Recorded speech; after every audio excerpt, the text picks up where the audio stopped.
I think I wanted to do something that was relevant for now.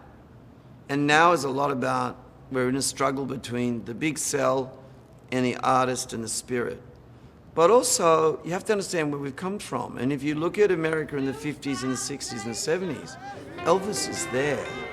He's there as the young punk rebel, who's crossing segregation lines and stirring things up, and is really like just a flash of lightning out of nowhere.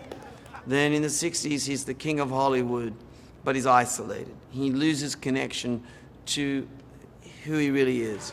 Then there's the 68 special, him finding gospel again, and then he gets caught in a trap in Vegas. So if you were writing a Greek myth, you'd write it like that. His story is unbelievable. His humanity has got lost, I think. He deserves to have his life put in context and to have misconceptions washed away. And he was such an extraordinary, loving, kind, generous, complex human being. And so, yeah, I think that I'm just so profoundly grateful to have been a part of the process of bringing this to life. He changed the world. Looking for trouble? I mean, he changed the culture completely. Look right in my face.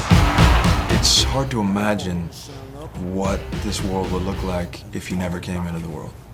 It's really, it's wild when you think about it.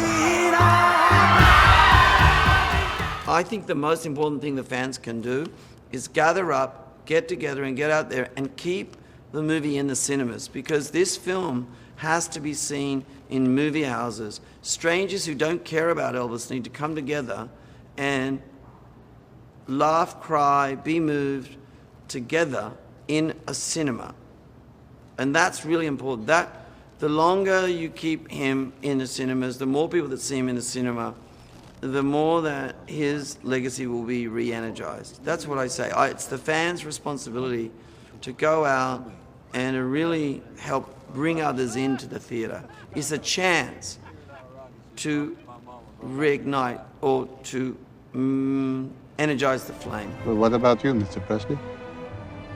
Are you ready to fly? Yes, sir. I'm ready. Ready to fly.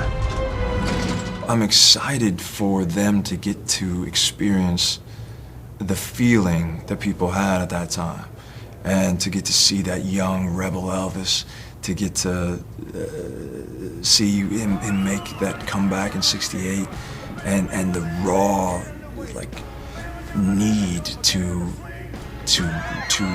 bare his soul.